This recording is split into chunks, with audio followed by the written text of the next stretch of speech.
Malolo malia ho e ki melele e tonga hano kotoa. Whiawhia ke o talitalele ki mautol ki homo unio ngongo, mai leti o ka umaafa ke televiso ne tonga ki he hawani. Wakai koe ke ngahi ulu i ngongo, palane pule anga ke whakotu halao, ke ta ofi ngawi aki e he tō taha ta utaha ono ki lalo ai mitia wha sosiale i tongani. Ka matale sisita kau kantite iti ke whiliwhale alea i he ahoni, pe a tau moloto ai whuka tonga kotoa pe i he ahoni, koe whie kau ngā mamahi ke mea wha ei ke Palestine se aso sisu kalai se kau ma oni o ngahi aho ki muini. E te iai pe me ngahi tala noa ke anaiangi whakataha me wakai ke whamimitaha me he mala e o sipoti, ka uma afu ke whamatala e haka koe wakai lewa en ke whai ki ko au sinoli tātu i vai. Koe uhi koe alu ke toi whautuotua nge ngahi hia whamanamana mo e ngawe hala ake mitea wha sosiale e he tau tangata o kuangani. O kei palani mo whautuotua e pule anga ke whautu halau ke ta ofi hano ngawe ake toko taha ta utaha ono ki lalo e mitea wha sosiale i tongani. Ko hile ana whakaha e he palemia te ta aisake ke lalo tonga ai whakataha me kau whaiungongo i he wike kua osi. Pe he palemia te ta aisake ki koe tokanga, o ko alu ke te hoko mai tānoa ki tā i he mahina koe palopale mak whatupunga me ngawe aki ai mitia wha sosiale. I kai ngatai te ue siai me whānau wako, i ene pehe o ki e whakaukau ke whakatu ai lao ko ini, ka e pau ke whaihatalanga whawhanua ki ai, moi kakai o e whanua. O wai ho haa i he taiminia, ke ai halao i ke lao, i social media ke ua toi ai tamai ki whanau o ngata ta utahano ki lalo. Ua te nau te ngā ke social media. Ko hinga pe, te ngai pala pare makoe ni koe tauna kita pekai ngatai, ue sia e ako ai whanau. Ko uhi ko no ngā ke koe social media, mo ngai whakamana, mo ngai bullying, mo ngai mea pe. Ko au pe whoko morea mo ui tauna kita e. Ta ko kawa se ria te nau kamata i ti semfotu e nau lao ki ai. E ko hange pe nia koe mama tapaka. Mama tapaka mo ilo, mo mao koe ni kamalo, toki atpe ko toki au ta haona pa ke toki. Toki watu ka koe, hange koe laiseni whakaori, ai o pehe. O taimi koe ke lalo he tau koe ia, o ke malu pehe o mātua moe lao i. Toki au toko taha koe, kano tau tahano tau pehe. Ne mai mātu o tua whiunga, ke ne whātu tuoni tau moia. Ka te lawa rewa o whātu tuoni, ke ne mo ui he kahau. Waha taimi koe, pau ke tau toko ni i pe, mo tala pe koe mea usai, mo mea kovi. Ai koe tui koe tahi e lao, te mau wakai ke a ia, te whai moia ki tongani. Ko hui koe ne wesia koe i he whanau. I he kahau, pako tau whaamuia koe maru i kahau. Ua hanga he whakalako ni, o e sia ai kahau, tau te whito ki he tau whanau. O te epe me tokanga ki lau i kovi hatahe mi tia wha sosiale, koe uhi koe lahi o e sia, ai ni ihi toko lahi i he ngahi lau i kovi o toko hake i mi tia wha sosiale. Koe tokanga, koe hui koe ni ihi ok nau whai tō onga ko ini, ok i kai ke nau i tō ngani. Pe ko hani ihi ok nau ngai aki hape si loi. Ko mea koe ni ki he ngahi mea hoko i he metia, mai no pe foko koe laa foko e whonuane ku tapu ke lau i kovi, o ka koe toki hopo pe ko pau ke au mai ki hen. Ki hen. Aia koe mea foko whae toka ngai koe no lau e metia, ai mea koe ni koe he social media, he koe tau atahai nā pe toko taha. Pag mahina koe ngahi mea koe ni koe ngufua pe fokia koe mea ia, e kau taha koe hanau dole mea, kukolmo mea koe ia, ko hai toko tahte ke ngai aki, o hoko fokia. Ta mai ko hingoa ke ka ke hao koe, fok pe fok ke konsenisi. Pe ku fefe. Ai arewa koe mea koe mahalo na alawa pehe, koe haha tau whainga mea e whai, ke whainga pehe. Ka urea me fok na do me muri. E mea kako tau lotu pe mo kore kakai ofa mai. He ko mandui koe mea kuku hoko, ka paute ke rea koe vika tako, haku esi ako koe pe ia. U whatongai pe ni hiu na urea pehe, whaka ofa ia pe kita ia nao dolo. Ung mahina ko blere toto maalunga ia. Blere ko ke no molo e tunga atamai me lau mari ko fai pe ko mando ko lau pe fo ko fai pe ko me pe fola. Ka bau e de ke fai ha ko pa ke kol fa mo more vave. E ko atamai tanga tama no lau mari ka bau ma ke ma ia. Te ke uesia ko ia. Te me bang bo fo ko uesia mo ta ke ia. Ka ke ko ta fai pe ko ke i lo pe o ko uesia fo no ia ia. E na fai pe ho me fa fo itu ka na fai o uesia. Ai ko kore ko meta o fasisi le beta o te te algo que ko nesio pe to tolu e que te ai ia e ko tu que mete ta wala fai Pa tau ofa o ke ngahi mea ofa ange ko hi ko ni ko se va ba bito na to ma ufa fa ta ofa na do ka du ko mea beta wala fai ko mea ko ke whaka ilo ha tu ki tau me ki hen pa tu ki puke ka polisi a vo whaka ilo Kai ke huke whakame puli anga e vāwe pēr ngā aue ke kawingani ke whai hatalanga whawhanua mo i kakai o whanua. Pehe ki hasawea, kai malawa ke whakatu umo whatu halau ki hono ta ofi ai tau taha ono ki lalo a hono ngawe aki o miti ang whasosiale. O ku teu teo atu e ni ai pule anga tonga ki he taritari kau tāke ni ihi me kau minista ngai whanua me mipa i he sino ngai whaskelitari Pasifiki aku iloa koe tāka ngai Pasifiki pe Pacific Community SPC. O ku whakahoko mai ki tongani i he aho tā whā ki he tā whitu o Okatopa, ai whakataha hono ni mongo fulmanima ai ko miti o kau whakawhonga ngā hipule anga, pe he ki he konferenisi hono hongo fulma whā o i tāka ngā Pasifiki pe ko SPC. O ku poupou ai ai waa o i tāka ngā Pasifiki ko ofisi whakawheituu ma ai ngā whanua polinsia o ku ulu i ofisi i tongani ki he pule anga tonga i he taltari o i ongo whakatahama o ingani. I he whakaike eke mo tale kita o ofisi whakawhitu ma ai ngāhi whanua polinsia, LC Fukufuka, nā ne whamala alai ki he whataha koe ni me ngāhi ngāwe o whakatūtu ki ai. Ko whataha ko e ni o kau mai ki ai ngai minista o ngai whanua me nipa e toko wafitu. Pea ko whataha ko e ni o kune pule i mo no whahinuhino i mai ki he pot ngāwe ai tā kanga Pasifiki pe ko SPC ai ngahi tefto i ngāwe o ku mau whai. I ngahi mea ke he kehepe, tau te whito ki he ngahi tau mua whakalakalaka ngai whanua, pea mo ngai whonga ngāwe, te maulawa o wharelei ai e mau ngāwe, ki toi toko ni ai ngai tau mua o kautahana. Pehe e whukufuka koe whainga maari e rei ni ma a Tonga i he whakahoko mai ai whakataha koe ni, i kai ngata pe i he toi whakaiwia a Tongani i he angai tu o e Pasifiki, kai kaulelei whoki ki he whanua whakaluku fua. Pea o mahu inga au pito hono whakahoko mai ki Tongani ai whakataha ko e ni, koe uhinga o iloa ai tataki tu ki mua a Tongani e Pasifiki i ene malawa o whakahoko mai ki Tongani ai whakatahani. Pea ua pe ki ai koe ngai tokoni kehe pe e lava o whoua mai i Tongani koe uhinga koe whai mai whakataha ko e ni ki heni, hane koe tokoni ai ngai business. Kai umaa ai kakai o whanua. Koe ma ke he anga o i whakataha o i tauni, koe whakahoko i whini o tari kita senyale fo ou, ke hoko atu hono tataki o i sino ngā weni me he wāwhe wāno. Koe whakataha mahu inga whoki eni, koe ngā hiola, koe taha ngā hiola mahu inga me whakatahani, kono whili ai tari kita senyale fo ou, ai tākanga Pasifiki, e koe SPC i he taimini, koe tare kita senyale ko Stewart Minchin ya ko lava ni ene tau e ono i he lakanga ko eni ya o te uhiki atuia ki Australia i he lava ko eni a ene whai whatongia ma ai tākanga Pasifiki ya koe whatahani e whili ai e kau me mipa whanua me mipa ai taki o e kau tahani pe koe tare kita senyale. Koe kawenga i whakataha koe ni koe Pasifiki, whakatewhito i he tālatuk whakaholo, whakamanatua ai kuohini, whakataha mahakaha o tuuloa. Nā e kamata i he ahoni ai le sisita kau kantiteiti whili ai o kunau vei pā, ke nau kau i he whili whalialea i he ahua noa o Novema. Nā e kamata le sisita i kau kantiteiti i he taimi hongo fulu pongpongi o kakato i ke he taimi tolu e whiawhi ho ata o i ahoni, pea e tok hoko atu a pongpongi he taimi tatau pē. Pea supervisor whai Filipi tavuki ki hongo ngā le te o Tonga, koe kau kantiteiti ki he kau whafofonga kakai i Tongatapu ni, o kunau le sisita pe ki he ofisi whai Fili.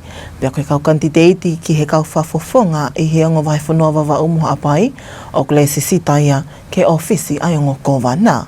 Ko ewa mo ongo niwa, o le sisita ke ofisi o ongo whafofonga puleanga. O mahina koe kau kantiteiti whafofonga no pele, o le sisita pe ki office palasi. Pehe e wuki e tok tāpune le sisita kau kantiteiti i he taimi tolu e whiawhi a pongpongi, pea koe hilia e tok toho lewa ngahi whika kau kantiteiti taktaha ki ngahi pāhenga taktaha. Pea nai tutuuni e ki pale mea to ta ai sake ke tomoloto ai whukatonga koto ape I o tutongani I ahoni. Koe fie kaunga mamahi a tongani ke mea wha ki ai taki o I siaso si tūkalai se kauma oni ngahi au ki muini ai ko Palestini Russell Nelson hili eni malolo pepekia I Salt Lake City I Amerika I a wike ko osi.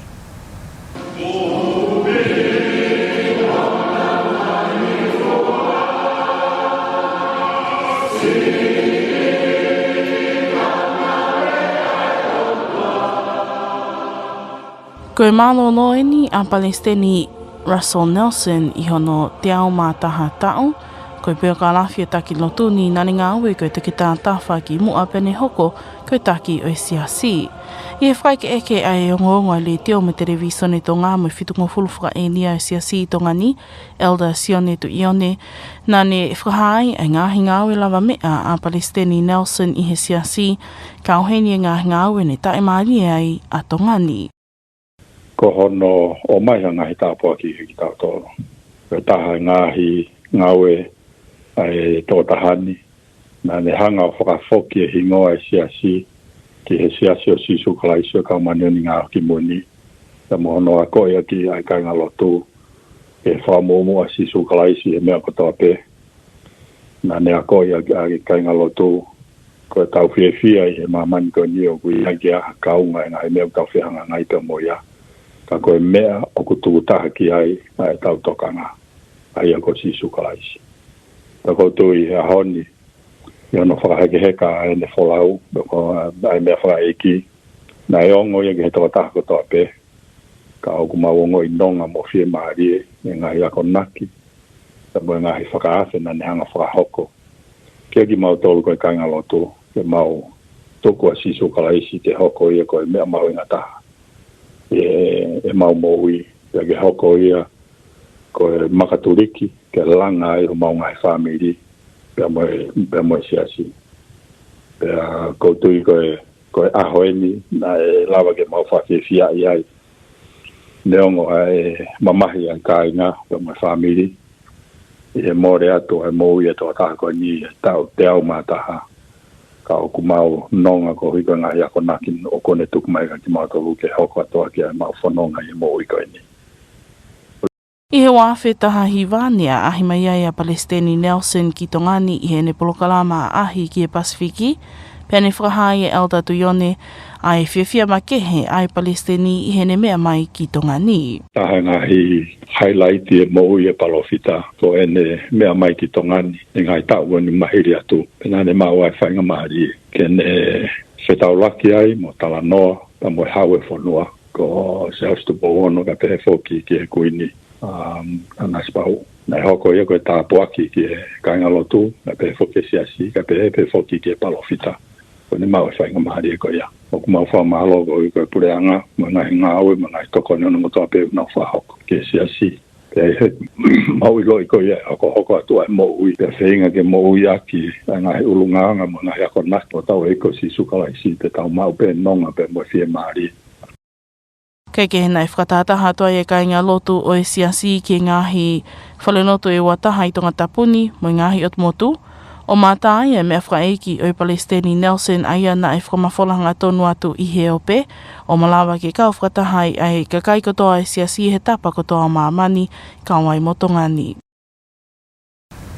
O ni ngongo whalauta whanua ai ki hauani koe hili ha mo miniti miheni te tau kau whakataha pe mo pia o lie na tuku atu e whamimitaha me he mala e o sipoti.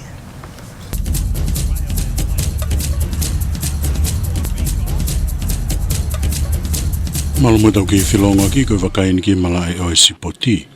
O kuleri matangi te utewe kau taha Aterita Antonga ki hono taitari whiau I Aterita Oceania pe Oceania Masters Cup wanoa wanima whare tau ki whamatala me sikei taisenia le komiti Alfereti tui haramaka. Na e whahatu I haramaka he prokalama wha televisione whare ni kuhokoko le lean pea e te uteu te spoti a tongan ki e whiau hibe me komiti ai utoipe wike toru pea kamata e whiau hini mehi ahu wahiva ki ha urua ki o nove maa. Ko mau whiawhia ke mau kau whakataha e o tāko ni ke talaka ki atu ai ngā au e te Tonga Athletic Association. Ko e whiawi koe ni o ku sanctionia he World Athletics. Wa foma e tasanoka. Pea koe sino koe ni o e Tonga Athletic Association o kunau affiliate ki he tasanoka. Pea koe whiahu koe nia kuia koe Oceania Championship Cup. It's an annual event. Au whai holo i hangai whonua me he tau ki he tau. Iak mahu tau kuosina host e fisi. Pea i he tau whoou o ku host ia ki Australia ki tau win. Pea koe whiahu koe ni, koe whiahu whakawheitu, it's a regional game. O ku hau whakawhonua e ngai whonua. Mai au ku whilwhile timi ai Micronesia, whilwhile timi ai Melanesia, koe Polynesia. Pea ku hau lewa pea mo Nusila, ia teki nau tolu pea ia. Australia kau gai mai regional Australia, pea kau mai mo timi a Hawaii. Pea ko tongani o ku tim tō taha pea ia, ko hea kon host mai geni. Kai he whamatala e whaia ko, se si salt, ni o ngahi pōre na whianga ngai mo te teo timi, o kai ke tūko e wakaga e whaia kakau. Ka ko pāu ke pāu toloa ke tare ni te whanau a te rita. Ai timi o ku amanake nau, whanau o ku amanake nau whawhonga i a tongani e whiahu o senia, ko e toko whanau whakatoa.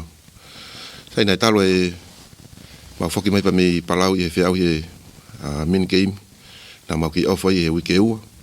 Pea kamata rewa i siulai ano tānake whanau koe ni, ke whai ano teu teu, ki he whiahu i konu hanaki mai me mua. Sena mau ngau e wawha pito pa mo e kau pure spoti, o e ngai api ako ki ono tātānaki, pea mono whiwhiri mai au i whanau koe ni ke whai ano whawhunga i au i whanua.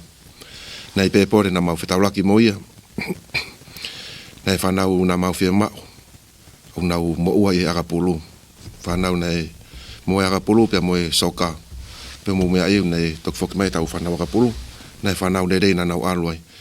Pia koe ki toko ni ihi pena e toi whoki mai i ono uike nau toke nau whoki mai ke whakakato ki whatongia koe ni. No tonga ni o ku whiawhia e kāmtene e timi whawhonua a ta māma tō ta whaiva i he teuteu o ku whahako pia kuma teuteu whawhoitui ke whakari ari hano tare ni ti makakai o e whonua mono whamiri. Koe wakai ki he teuteu e whiawe amna ke whai meki tongani, ko whiwhiarai au pito he hanga he komiti o tari e whakawhe koni e ke e awhia mai e whiauhi Oceania ki tongani, ko hawhawhatai mia ka te au ke ulawa ke o whiauhi e i tongani ke amatakia e whonua mo i whamiri. Pea koe anga ku teuteu e tainimi ki he whiauhi koni ku whai e teuteu lahi. He ku te lava alo whiauhi e o whonua ke he o maua i metari. Papope ke te lava ke te kause whainga te moui i tongani ke te sio tonu ai e whonua ke te lava o te ke e whai purusat puti i tongani. Pea ko pia e kore atu ki he o ke whonua ke lava peke mou mea ange o popou ange ki he whanau. Ka kehe koe kulupu e whaa ku vahe kia i e whiahui ai koe whanau wiki, whanau lalahi pe sinia, pe pefoki e kau whengata i e whakai sino mui kakai lalahi au pito, pe o vai tau toru noa, pe mo e ngahi whanua ko vahe matakari e walu, ma kehe mei tonga ni, koe kāinga Polynesia, Melanesia, Micronesia, Hawaii, Australia, New Zealand, pe peheki vahenga Australia.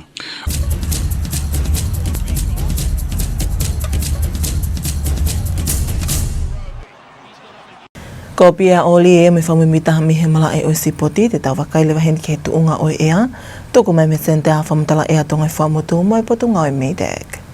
Malo lau malia hau eki mo e lele e tonga kotoa ke e whiawhini, tai tai lele ki mo toki tau whakamatala ea ke e whiawhini, ngai tala noa la lahi ko ia o e whiawhini, ko hoko atu ko ia ai hako pa me tonga haha ke to ngā ui ni ke kotoa o e o tonga pa me maili moko ko ia ai ea taim po uli, na te whitoin ke ngai vai whanua ko ni he whakatonga Tongatapu pea mo e ua. Tau wakai koe ke emisi satellite tau whai whanonga mai aho ni koe alomarien o toka ke whakatonga o Tonga une pule iha ke tuunga o ea une oha ke alomarie ke kotoa o Tonga pefoki ke whetukutukua ke hako pe me tonga haha ke ki he kotoa o Tonga he tau whai whanonga mai koe ai aho ni kai hoa e ua whako ka hoko mai ai ako tau whai whanonga te toenga koe whiawhini o ka pongpongi kei hoko atu pe alomarie ngai ao mao lalo peni o ku whetukutuku hake e he hakakopa me tonga hahake haklahangi pe taimi ko ia e afuai ngahi ao ma olunga u asimai me o ni wa ku mafola mai abe me altama ke uha e whakatoke lama mao ka o kai ke ne o mai e ia ha uha ngahi ao ma olunga koe ni ka koe angai ni tau wakai ki he pongi he tau ke hoko atu pe hano pule e alamali e koe ni e tounga o ea e he otonga pe mo whetukutuku hake ai hako mo e alamali e ke kotoa o Tonga. Ngai whatoka ngai pen ke whaihano tuka te whiawhini ko whatoka ngā hako ke kotoa pe tau ngā hi wahi whonua pe hoko te toenga o e wikeni kai maafu ke tau wakai ki tahi whatoka ngā hako pe whuke whale ki ngai wakatou taiki pe mo e whatoka ngā tahi lahi ke tuka atu pe ke kotoa ngā hi potahi mo ngai mata whanga ko ia o e o Tonga pe hoko atu ia toenga ko ia o e wikeni kai tau wakai ke Pasifiki koe alomaalia ne whatonga ne pule e tunga ea. Koe altama kenu ngā unu whe whaai te ke ngoniwa pe pefo ke tokonaki e tofuhia e kotoa o Tonga. Alo pe ke matafi atu ai altama ke koe ni he whea stapate i ngai mai whono kane whatonga. Alo ai pe ke teke ke toke lau. Moni te koe kampatanga i wika hau alomaalia pite te unga o ea i he kotoa o Tonga. Aia koe e whiawhini o ao ki a hengi ke hoko atu pe alomalie ia e kotoa o Tonga. Ongo ni wā pe ngahi ao hina koe nā koe ao ma o lunga au pito e nia. Oku o mai ke ongo ni wā pe ao tāmaki au ke kene o mai e ia ha. Uha koe ni hanga pe e ia pale ai fofonga ko ia o e mahina pe whuke whetu u he pōni. Ka oku lahiangi pe taimi koia e afuai. Hako me tonga hahake ke ape ke mai tahi wani me ke tau noa ngai taimi kotoa pe tau ngai potahi. Ta whanongat koen ki a hengi. Ma ili moko e awa ki he maulalo ke tiglisio te se tahani ta fitu. Tongatapu ni pe mo ewa. Tiglisio te se tahawal ta hiwa iwa wau pe mo e otu haapai. Ma whanale lei pe o ni waia. I he tiglisio te si e watolu ki he wawha. I he pōni, koe tau wakaya koe ki tuopule lulu a pongpongi, ki hoko atu pe ai alo maalie, ka te mo wakai mai ke ngai ao hina koe ni ko ngai ao maalo ngaini, o ku o mai ki wawau, o ni hange pe e a pale ai whotunga koe ia o e laa, ka kulahengi pe taimi koe ia e a fuai, hoko atu pe alo maalie ma whana le leifua ma whana pongpongi, e te gliso te asia waona ki e wawalu a pongi, ke hoko atu pe hako, me tonga hake o ke mai tahi e wani me ki tau noa i he tu a pole lulu. Kata ke kau wholau tahi, kau tau tai whanki waka tau tai ki. Toi toka ngāngi te ria nā hoka whatamaki hako koe ni. Taimi koe tahi, ai au ko matoka ia he watau ni ma hengi, pea e toki mo fisi mai hu au tau maali e toi kuata ko ia ki he hiwa pongpongi. Hopo whuke la ahe o skuata pe mihi o no a pongpongi, pe whuke tō e mahi nahi, kuro tonga hopo e taimini, e toki tō ia o staha walu pe mihi fitu, pongi a pongpongi, ko ta whuno ngā tueni, ke kālipa e mahi nahi, hiri ne kātoa ko ia wike ni, kālipa e tūsite ko ia o e wike kaha u, pea ko e tonga ko e whamatala ea, e whausinga e wike ni ki he wike kaha u, hange ko i whatara noa, ke au tāma ki whuno mai pea me he whakatoke lau, ea o mai, ki Tongatapu ni pea mo e ua whawhawhua ki whausinga koe wike ni e whia whai te ki e toko naki alu pe ki alo maali atu i e whia whasapa te pea ko whawhawhua whapute tu ngaya o ea i he wike kaha o i Nuku'alofani. Ma whana lelei pe whai ma whana i Nuku'alofani taimi aho i te risio te ase ua wha ki he ua ono pea koe lava kakato ia mo whakamatala ea ki e whia whini. Malo apito mo mea mai ka mo mea. Whamatara e ape ki hau wani, pa me ka kātou pe homo uni o ngongo, ki mua ia te wakai pe ki he ngahi ulu i o ngongo. Palani e pule anga ke whakotu halao, ke ta ofi e ngawe aki e he tō taha tau taha ono ki lalo ai mitia wha sosiale i Tongani.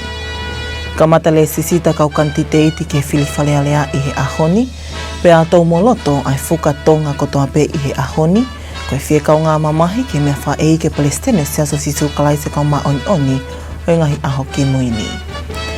Pe mo kakate pe mo unia ngongo ki hawani mo iafka amune au tona ki lota fale ai tonga ahono kotoa. Whamalo te tau keiwhi au mai ko snoli tatu i vai ka mohia.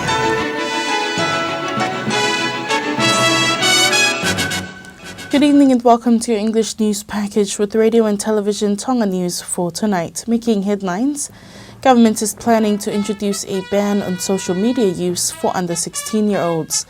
Government and SPC are working together in preparation of hosting the CRGA 55 and 14th Conference of the Pacific Community next week. And registration of candidates for the upcoming parliamentary election opens today. We'll have these and more stories coming up later on in this bulletin, as well as the latest in sports and the weather update to wrap up this hour's news package. Now for the news in detail, I'm Popua Aho. Due to the rising issues of cyberbullying and inappropriate behavior on social media by youth today, the government is planning to propose a law to ban the use of social media for anyone under the age of 16 in Tonga. This was revealed by the Prime Minister, Dr. Aisake Eke, during a press conference last week. Prime Minister Dr. Aisake Eke says the concern is growing as it's becoming increasingly clear that social media usage is contributing to problems among young people, adding that it also affects children's education. Dr. Eke says that while there is a plan to introduce this law, there must first be national consultations and discussions with the public. There is also concern about online harassment and harmful content being shared on social media, as many are being affected by negative and abusive posts shared online. The Prime Minister says some of the individuals responsible for such behaviour are not even living in Tonga. Most of them are from overseas, or they are using fake pages and fake accounts.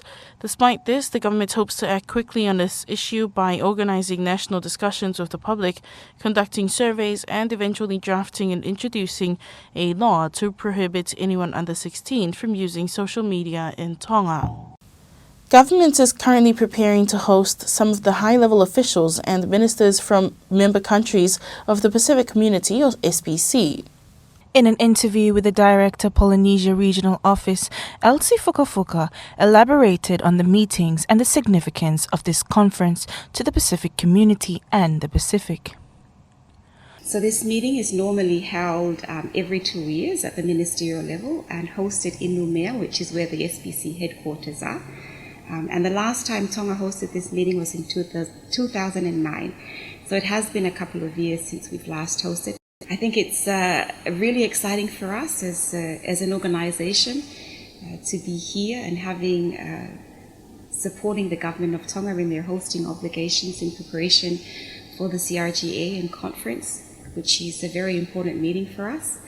I think particularly for us here at the Polynesia Regional Office, being quite a very new office, it's very exciting and it's a huge honour for us to be part of this process in welcoming our member countries and territories to the Kingdom of Tonga, and to be part and share this milestone for Tonga.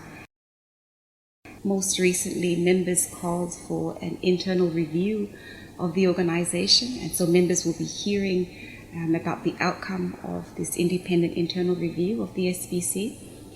Fukafuka stated that this is a great opportunity for Tonga, not only to further enhance our standing in the Pacific and commitment to regional cooperation and leadership, but hosting the meeting provides great benefit and opportunity for the whole country.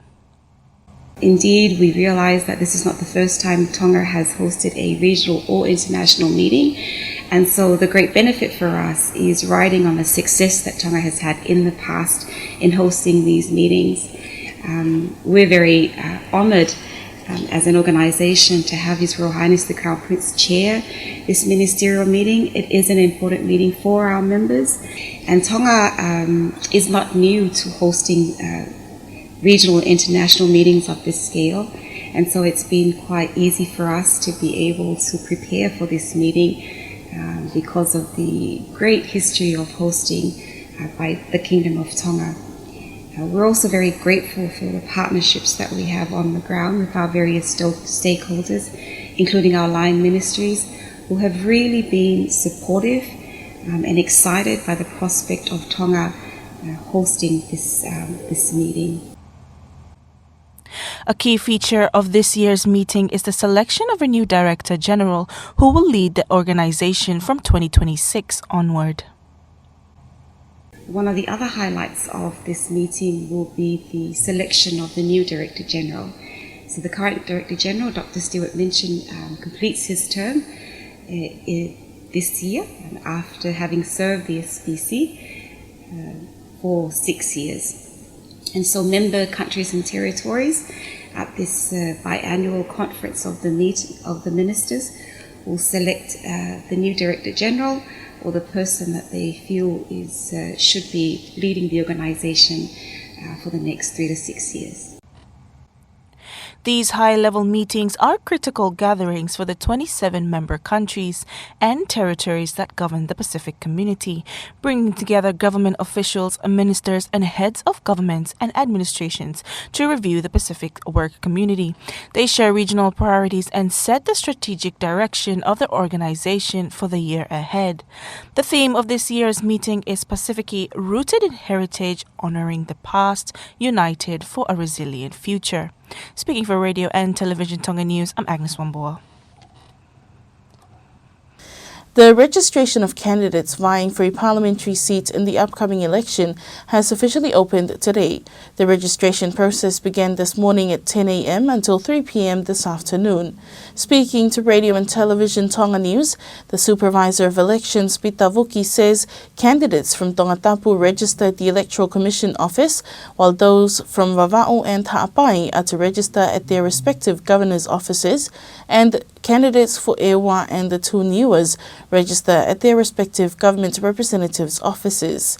The registration of candidates for the Nobles representatives is held at the Palace office. Vuki says the registration process will continue tomorrow at the same time, 10 a.m. to 3 p.m, and following that, the list of candidates will be finalized and candidates assigned their respective candidate numbers. And Tongan flags in the country were flown at half-mast today in respect of the funeral of the late Russell Nelson, President of the Church of Jesus Christ of Latter-day Saints, who passed away in Salt Lake City in the United States last week.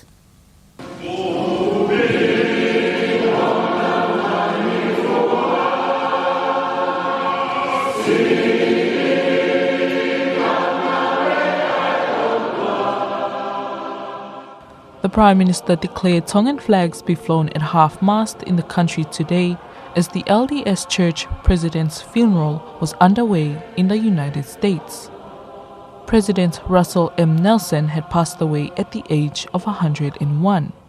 Before becoming the President of the Church of Jesus Christ of the Latter-day Saints, Nelson was a heart surgeon and performed many surgeries, including the first open-heart surgery in Utah.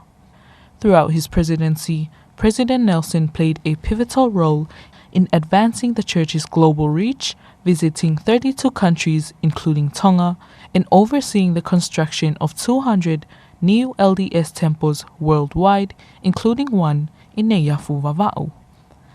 Tongan Area 70 Elder Sione Tuyone told Radio and Television Tonga News that a highlight of President Russell M. Nelson's visit to Tonga was meeting Their Majesties King Dubo VI and Queen Nanaspau'u. He also had the opportunity to hold devotionals attended by thousands of church members. President Nelson's funeral was held today at the Conference Center in Salt Lake City, where church members across Tonga gathered at their respective stakes to participate in the service via a live-stream broadcast that was accessible in the United States and around the world. For Radio and Television Tonga News, I'm Betty Blake, Ilolahia. That was the latest from the local scene. Up next, we'll join Pia Olia for the latest in sports.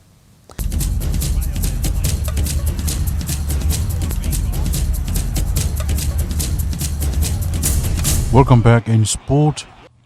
The Tonga Athletes Association is preparing to host the Oceania Cup 2025 along with the Oceania Athletics Masters Cup and the Oceania Junior and Para Invitation at Teofaiva Stadium on October 29th. Secretary General Alfileti Tuihalamaka reveals this during an interview with Radio and Television Tonga Sports News. He says the event would bring together athletes from across the Pacific, featuring senior, junior, bara, and masters divisions. Tuihalamaka also acknowledged the support of the Ministry of Internal Affairs and Dasanok in helping with the preparations. Meanwhile, Team Tonga's coach, Ceci Salt, has confirmed that 40 athletes will represent Tonga in the competition. He says a few others could not join the team due to commitments with other sports such as rugby and soccer. Meanwhile, team captain and national shot putter Adamama Tutafaiva says she is eager to perform in front of her family and fans in the Oceania Masters Cup. The event will feature regional teams from Australia, New Zealand, Hawaii, Tonga, and other Pacific regions, including Melanesia, Micronesia, and Polynesia.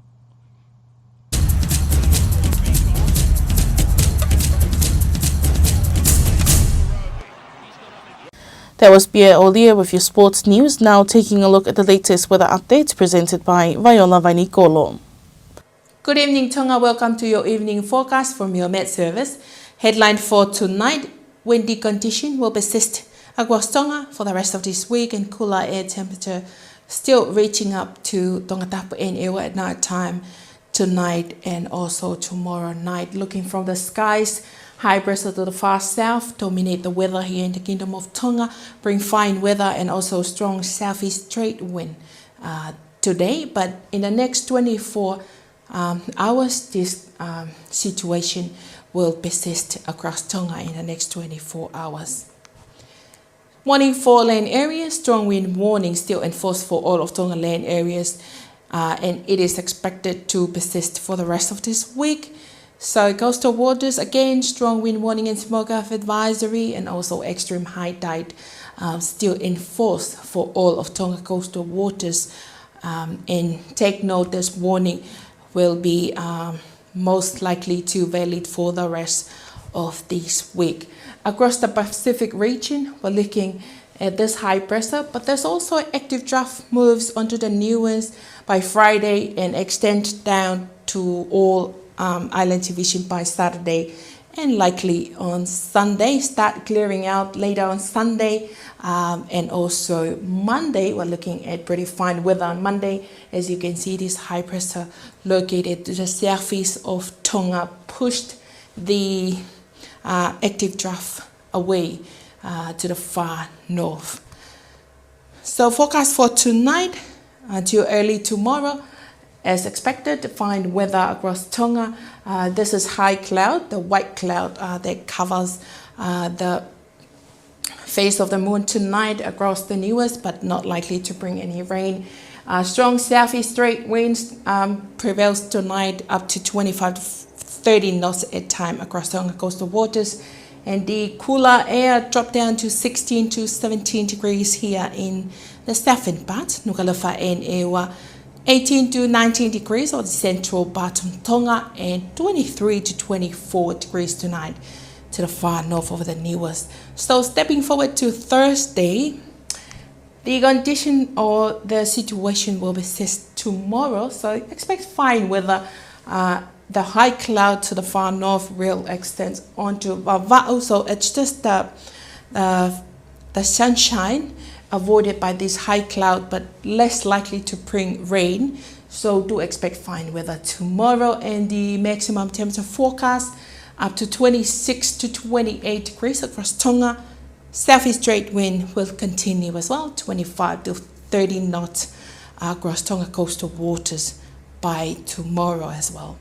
Tide prediction, low tide early tomorrow at 2:35, and the high tide will be tomorrow morning at 8:45. Sunrise tomorrow, 6:15, and the moonset will be tomorrow morning as well, 18 minutes past 7. 5 days outlook for Nuku'alofa. We're looking at chances of showers of rain over the weekend, started later Friday and also Saturday, clearing out on Sunday. So we're looking at partly cloudy on Sunday, sunshine and brighter sunshine by next week. So maximum temperature still forecast to 24 to 26 degrees at daytime here in Nuku'alofa in the next 5 days. That will be all for this evening. Thank you for listening. Thank you to Viola and the team at the Tonga Met Service for that latest weather update, wrapping up this hour's news package. But before we part, here's a final look at tonight's top stories. Government is planning to introduce a ban on social media use for under 16-year-olds. Government and SPC are working together in preparation of hosting the CRGA 55 and 14th Conference of the Pacific Community next week. And registration of candidates for the upcoming general election opens today. That was the latest news of Radio and Television Tonga News for tonight. Thank you for joining us. Have a good evening.